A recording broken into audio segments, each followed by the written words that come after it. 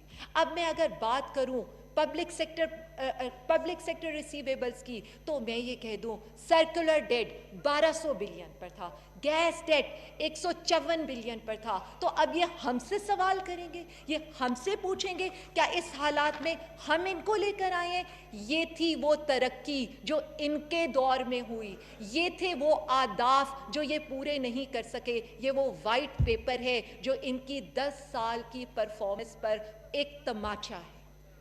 मैं आपको ये बता दूं, मेरी बात तो छोड़ दें, स्टेट बैंक को भी छोड़ दें, क्योंकि ये उनकी रिपोर्ट्स को तो मानते ही नहीं है। आप ब्लूमबर्ग पर चले जाएं, ब्लूमबर्ग कहता है dollar reserves fall the most in Asia. FATF की बात होती है तो फेटफ की आज ग्रे लिस्ट किसकी मरहूने मिन्नत है? इनके जेली बैंक अकाउंट्स की, इनकी जेली टीटियों की और या इनकी मनी लॉन्ड्रिंग की मरहूने मिन्नत है। अब मैं आती हूँ इन्हीं की, शायद ये ज़बान समझ जाएं, इनकी फैक्ट्स की ज़बान समझ जाएं। दिसंबर 19 2017 किसका सुनहरी दौर था? मेरे बैठे हुए भाइयों का सुनहरी दौर था। ट्रिब्यून कहता है Pakistan stocks market from Asia best to Asia worst. तो ये उस सुनहरी दौर के सुनहरी हरूफ के बारे में लिखा हुआ है। फिर रीसेंट रिपोर्ट्स आती हैं। रीसेंट रिपोर्ट्स क्या कहती हैं? इकोनॉमिस्ट कहता है कि आपका जो फिजिकल डेफिसिट था, that have been the legacies left by the previous government. तो प्रीवियस गवर्नमेंट इमरान खान की तो नहीं थी, यही दो बारियां ले रहे थे।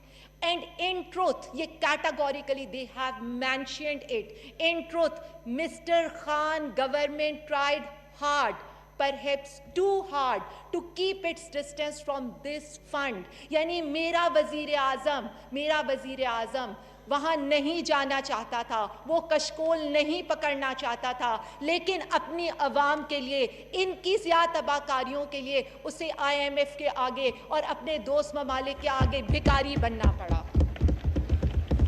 अगर इनको किसी की गलत फहमी है तो ये IMF की प्रेस रिलीज भी पढ़ लें। इनकी झूठी ग्रोथ का कट्टा चट्टा IMF की प्रेस रिलीज ने खोल दिया। Pakistan is facing a challenging economic environment with lackluster growth, elevated inflation, जो इन्फ्लेशन के बहुत ये दावे करते हैं, जो नाना भुट्टो के ज़माने में 37 पर थी और फिर जरदारी साहब के ज़माने में 27% पर थी और लास्ट टाइम 10% और अब इट्स ऑन 8%। एंड ये रिपोर्ट्स हैं, ये फिगर्स हैं जो ये कहीं से भी टैली कर सकते हैं। And weak external position, this reflects the legacy यानी ये वरासत हमें मिल रही थी of uneven economic policies in recent year. And उसका एम क्या था? It was aiming to boost the growth, but at what expense? किसके एक्सपेंस के ऊपर? Of lingering structurals and institutional weaknesses. तो ये चार्ज शीट है इनके लिए। ये हमें तो उस वक्त इनको बतानी चाहिए थी जब 10 महीने पहले हमने यहाँ की हुकूमत संभाली थी।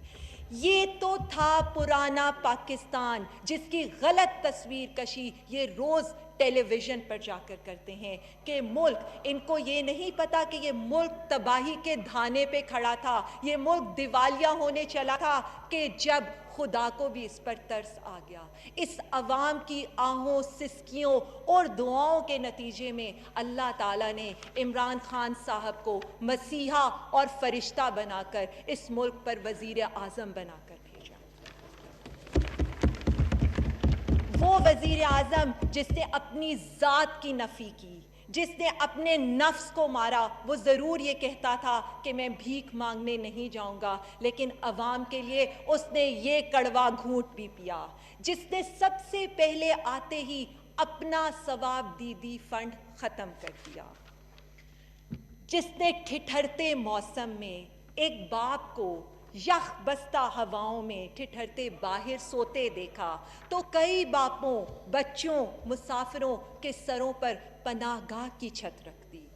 रियासत माँ जैसी होती है, लेकिन पहली दफ़ा रियासत माँ की तरह उन बेबसों को अपनी गोद में खिला भी रही है, पिला भी रही है और सुला भी रही है। दूसरी तरफ जनाब आली क्या था, जो गरीब को छत देने का वादा कर रहे थे और कल बड़ा अलिल ऐलान कह रहे थे कि अगर 30 साल के बाद मुझे अब मौका मिला तो मैं ज़रूर गरीब को छत दूंगा। तो मैं इनसे सिर्फ इतना कहूँगी कि आपने नारा तो गरीब को छत देने का लगाया था और रोटी कपड़ा मकान का लगाया था, लेकिन छतें कहाँ डाली?